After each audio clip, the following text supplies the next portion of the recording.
Hello. மனைவி அமைவதெல்லாம் இறைவன் கொடுத்த வரம்னு சொல்லுவாங்க. ஆனால் என்னை பொறுத்தளவில் கம்ப்ளீட்டாக அது டிஃப்ரெண்ட். கணவன் அமைவது தான் இறைவன் கொடுத்த வரம்.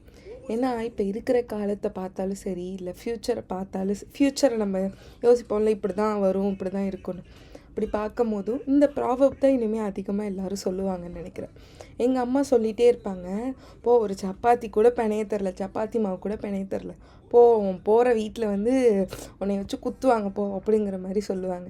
ஆனால் எனக்கு அந்த பிரச்சனையே இல்லை. நான் மேனுவலாக ஒரு சப்பாத்தி மேக்கர் வச்சுருக்கேன். ஏன்னா மேனுவல் சப்பாத்தி மேக்கர்னு சொல்கிறாளேன்னு தானே பார்க்குறீங்க? இல்லை, என் புருஷன் தான் அந்த மேனுவல் சப்பாத்தி மேக்கர்.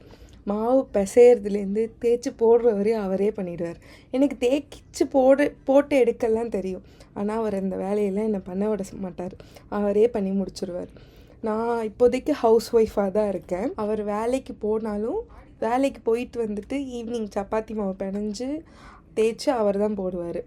குருமா மட்டும் பண்ணி வச்சுருவார் அவர் வரத்துக்குள்ளேயுமே. இன்றைக்கி அப்படி தான் ஸ்வீட் பொட்டேட்டோ இருந்தது, பர்பிள் கலர், அதில் சப்பாத்தி அவர் பண்ணார். நான் குருமா மட்டும் கலர் கலராக காய்கறி போட்டு மஷ்ரூம் எல்லாம் போட்டு குருமா மட்டும் பண்ணேன். நீங்கள் யாரும் இதை பார்த்துட்ருக்கவங்க யாருக்கும் சப்பாத்தி மாவு ஒழுங்காக வராதா? உங்கள் ஹஸ்பண்ட் உங்களுக்கு ஹெல்ப் பண்ணுவாங்களா அப்படிங்கிறத கமெண்ட்டில் சொல்லுங்கள்.